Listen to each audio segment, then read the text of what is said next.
22절에서 27절까지의 말씀입니다. 출애굽기 15장 22절에서 27절입니다. 모세가 홍해에서 이스라엘을 인도하매 그들이 나와서 수르 광야로 들어가서 거기서 사흘 길을 걸었으나 물을 얻지 못하고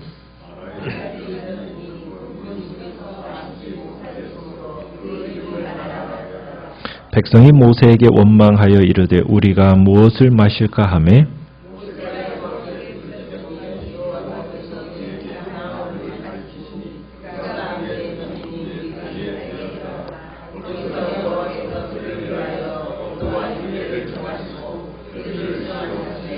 이르시되 너희가 너희 하나님 나 여호와의 말을 들어 순종하고 내가 보기에 의를 행하며 내 계명에 귀를 기울이며 내 모든 규례를 지키면 내가 애굽 사람에게 내린 모든 질병 중 하나도 너희에게 내리지 아니하리니 나는 너희를 치료하는 여호와임이라. 그들이 엘림에 이르니 거기에 물샘 12과 종려나무 70그루가 있는지라. 거기서 그들이 그물 곁에 장막을 치니라. 아멘. 오늘 말씀의 제목은 광야 생활에 필요한 기본 원칙이라는 제목으로 말씀을 나누고자 합니다. 오늘 본문은 마라의 쓴물의 변화 사건에 대해서 기록하고 있습니다. 이스라엘 백성들은 하나님이 홍해를 가르셨을 뿐만 아니라 또 그 속에 또 세계 최강의 애굽 군대를 던져 넣으셨다는 사실을 이제 기억하면서 하나님께서 이제 그들의 앞길, 하나님이 함께 하시는 그들의 앞길은 아마 평탄대로가 될 것이다 라는 그런 생각을 아마 가지고 이제 의기양양하게 가나안을 향해서 앞으로 나아갔을 것입니다. 그런데 그러한 그들의 생각은 완전히 빗나가 버립니다. 하나님의 그 놀라운 은혜를 체험한 이스라엘, 그들은 곧장 가나안 땅으로 인도받지를 않습니다. 대신 하나님께서는 혹독한 광야 생활, 광야 가운데로 이제 던져 넣으신 겁니다. 그 광야 생활 통해서 고통을 당하게 하시는 거죠. 어떻게 보면 젖과 꿀이 흐르는 그 가나안 땅을 기대한 이스라엘 백성들에게는 도무지 이해할 수 없는 행로가 그들 앞에 펼쳐지게 된 겁니다. 이스라엘 백성들이 홍해를 건넌 후 그러면서 직면하게 된 오늘 첫 번째 어려움을 우리가 보게 되는데, 이스라엘 백성들은 나름대로 애굽에서 나올 때 나름대로 어떤 물과 양식을 준비하고 나왔습니다. 그런데 수르 광야로 들어갔는데 들어간 지 3일이 되었을 때 물이 떨어지기 시작한 거예요. 그러니까 3일 동안 광야를 진행해 나간 동안 물을 찾지를 못한 겁니다. 성경에서 이 3일이라는 숫자는 상당한 시간이 흘렀음을 뜻하는 표현입니다. 그러니까 이스라엘이 3일 동안 마실 물을 찾지 못하고, 광야에서 물이라는 것이 어떤 겁니까? 생명과 다름없는 거잖아요. 그렇게 하면서 힘들게 찾아 헤매는데 결국 그들이 찾았어요. 물을. 그들이 3일 만에 도착한 곳, 이 마라에 도착해서 물이 있는 곳을 겨우 발견했는데 물을 딱 마셔보니까 어떤 맛입니까? 쓴맛이에요. 마실 수 없는 쓴물이었습니다. 그러면서 이 물을 어떻게 마시란 말이냐 하면서 탄식한 거예요. 어떻게 보면 이들이 광야에서 처음 겪는 바로 이 쓴맛. 자, 이 쓴맛 앞에, 이 문제 앞에 이스라엘 백성들이 보인 반응은 어떠했습니까? 갈증에 시달리고 정말 물을 발견하지 못해서 막 고통스러워하다가 간신히 발견한 물. 그런데 쓴 물이었어요. 먹을 수 없는 물이었어요. 그러자 그들의 반응은 어떤 반응이라고요? 24절에 모세에게 원망하였다. 모세를 원망하기 시작합니다. 그들이 홍해 사건을 경험한 지 지금 며칠이라고요? 3일이에요. 사흘이에요. 홍해 사건을 경험한 지 불과 사흘 만에 다시 원망하는 태도를 보이기 시작하는 겁니다. 조금 전만 해도 홍해를 건너고 나서 어떤 일을 했습니까? 하나님 앞에 그 감격의 찬송의 소리를 했었잖아요. 근데 그 감격의 찬송 소리가 채 사라지기도 전에 물이 없어 고통당하면서 그 마음으로부터 원망의 쓴물이 나타나기 시작한 거예요. 홍해를 가르시는 기적. 그 기적을 구원을 경험했으면 어떻게 보면 전심으로 그 하나님을 찬양하고 뜨거웠던 그 신앙, 그 신앙이 사흘 만에 순식간에 어떻게 되어버렸습니까? 목마름으로 메말라 버리게 된 거예요. 자, 위기를 느낀 모세. 모세는 어떻게 이제 반응을 합니까? 하나님 앞에 부르짖습니다. 25절에. 모세가 하나님 앞에 부르짖습니다. 여기서 부르짖다라는 단어는 이스라엘이 애굽에서 억압 때문에 너무 힘들어서 하나님께 울부짖을 때 사용했던 단어를 지금 단어를 사용하고 있습니다. 그러니까 문제 앞에서 모세가 유일하게 한 대처 방언은 뭐라고요? 오직 하나님께 기도하는 거였어요. 왜? 자신의 능력으로, 자신의 지혜로는 도저히 이 문제를 해결할 수 없기 때문에 그 사실을 시인하고 간절한 마음으로 하나님 앞에 하나님의 은혜를 요청한 겁니다. 왜? 모세는 자기 마음대로 기적을 행할 수 있는 사람이 아니었거든요. 단지 모세는 어떤 사람이었어요? 하나님께서 말씀하시면은 그 말씀대로, 명령대로 움직이는 종이었을 뿐이었다는 거예요. 그러니까 이런 상황 속에서 자기가 할 일은 아무것도 할 수 없었던 거죠. 오직 하나님께 부르짖는 거였어요. 자, 하나님께서 모세의 기도를 들으셨습니다. 모세의 기도를 기다리시기라도 하셨다는 듯이 즉시 하나님께서 그 절박한 문제를 해결해 주시는데 부르짖는 모세에게 뭘 얘기하십니까? 하나님께서 25절에 한 나무를 가리키십니다. 한 나무 토막을 딱 보여주시면서 모세로 하여금 그 나무를 어떻게 하라고요? 물에 던져라. 그러면 쓴물이 단물이 될 거라는, 마실 수 없던 물이 마시기에 적합한 물이 된다라는 거예요. 쓴물을 단물로 변화시킬 수 있는 분은 오직 하나님 한 분뿐이십니다. 자, 그런데 쓴물이 단물이 된 것은 무슨 결과였습니까? 하나님의 말씀에 순종한 결과였어요. 하나님께서 보잘것없는 한 나무를 딱 보여주시면서 그거 던져라. 그게 무슨 의미가 있어요? 그 보잘것없는 나무를 물속에 던지면은 그게 단물이 되나요? 그런데 하나님이 뭐 하신 거예요? 한 나무를 통해서 놀라운 역사를 보여주시는 거예요. 그러니까 던지라는 그 순종한 결과 쓴물이 단물로 변했어요. 결국 이 이야기는 하나님의 인도하심을 따라 살아가는 자는 어떤 위협 앞에서도 안전할 수 있는 것을 보여주세요.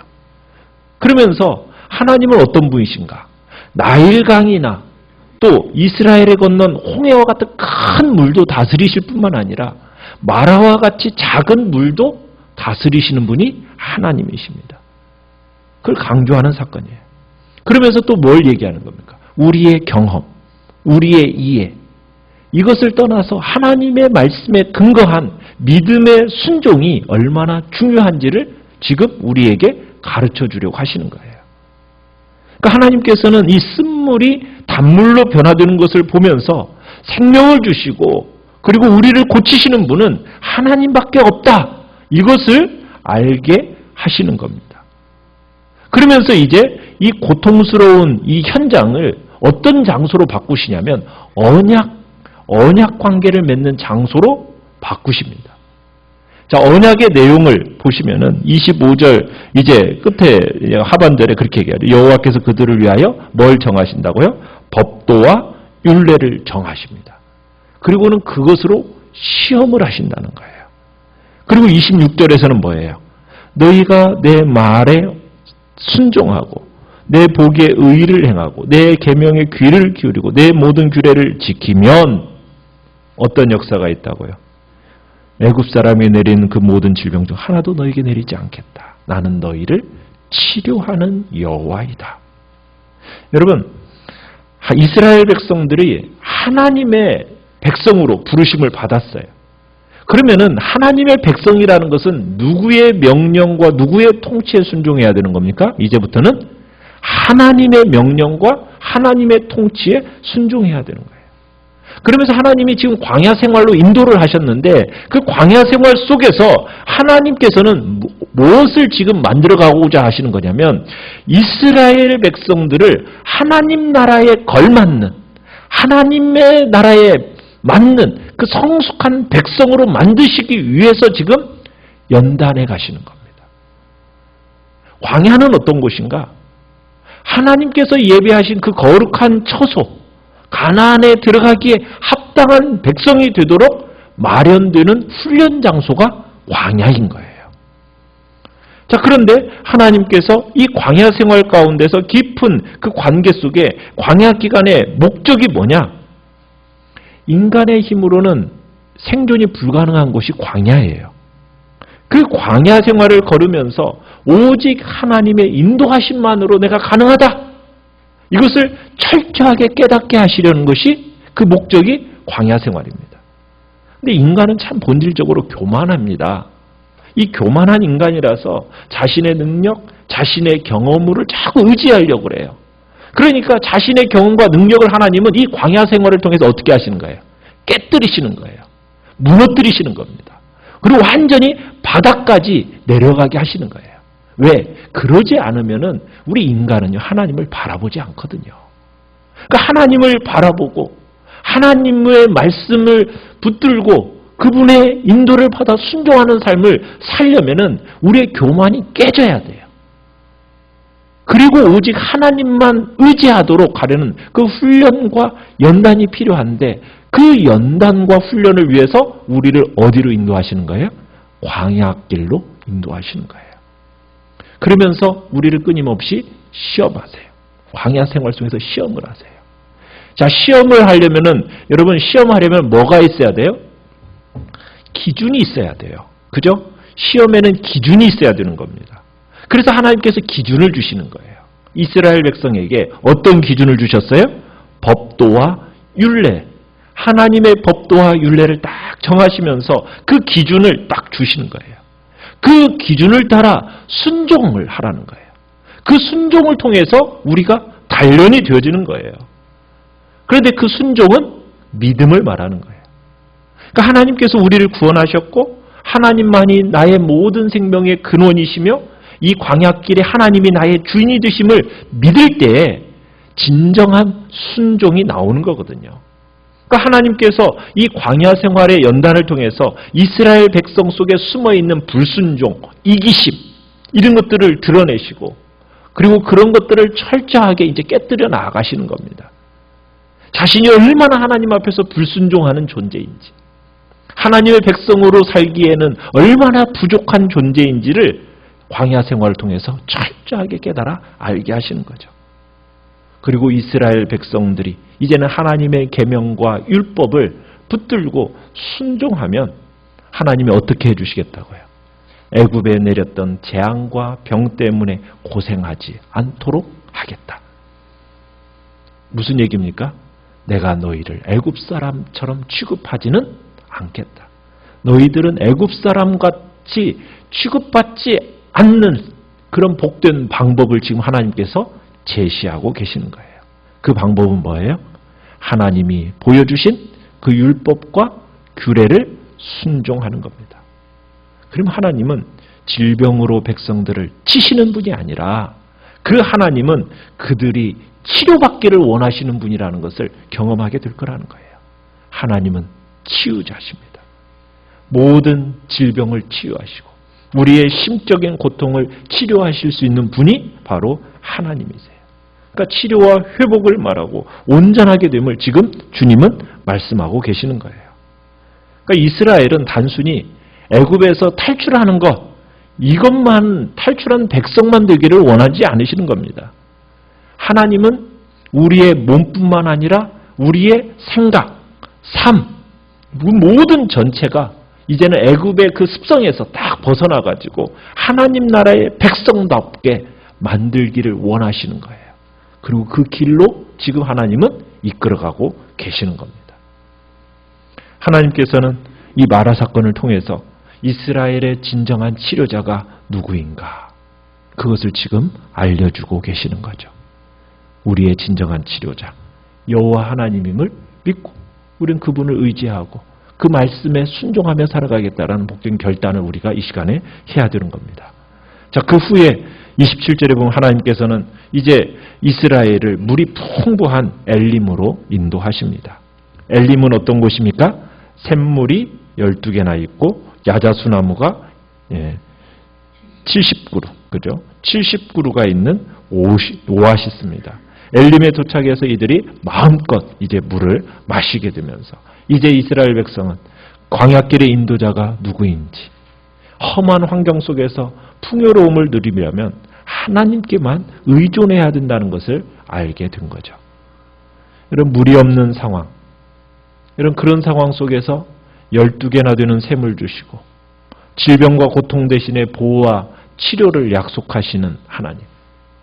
어떻게 보면 무질서한 삶의 또 질서, 표준을 딱 세우시면서 하나님께서 그 인생길을 인도하시는 것. 이 이스라엘에 인도하시는 이 삶은 이 땅을 살아가는 우리에게 동일하게 지금 약속하시는 말씀입니다. 우리가 하나님의 복된 다스림을 받고 치료하시는 여호와의 그 풍요롭게 역사하시는 그 하나님을 알기를 원한다면 하나님의 말씀을 어떻게 하라고요? 의지하고 순종하는 길을 걸어가는 것이 생명의 삶임을 오늘 우리에게 보여주고 계시는 겁니다. 우리는 하나님이 아닌 자신을 의지하고 자기 마음대로 살아가는 그런 불신앙과 불순종의 삶에서 우리 자신들을 벗어나서 이제는 이스라엘을 수준 높은 그런 삶으로 끌어올리기 위해서 하나님께서 역사하시는 그 광야 생활처럼 우리도 이제 우리의 삶이 하나님 앞에 정말 자연스러운 순종의 길로 가르는 그런 삶의 방식이요 체질로 우리를 바꿔나가야 됩니다. 즉 하나님은 우리를 그렇게 연단하셔서 마침내 하나님 나라의 백성에 걸맞는 존재로 지금 세워가고 계시는 겁니다. 오늘 우리는 눈앞에 닥치는 어떤 상황과 환경에 불평하는 모습으로 가는 것이 아니라 그 환경 속에서 그 환경을 주신 주님이 그 약속, 우리에게 어떤 일들을 기대하시고 어떻게 이끌어 가실 것인지에 대한 약속을 붙들고 그 약속을 기억하면서 오늘 하루 또 내가 믿음으로 순종의 길을 걸어가겠다고 결단하는 복된 시간이 되시기를 간절히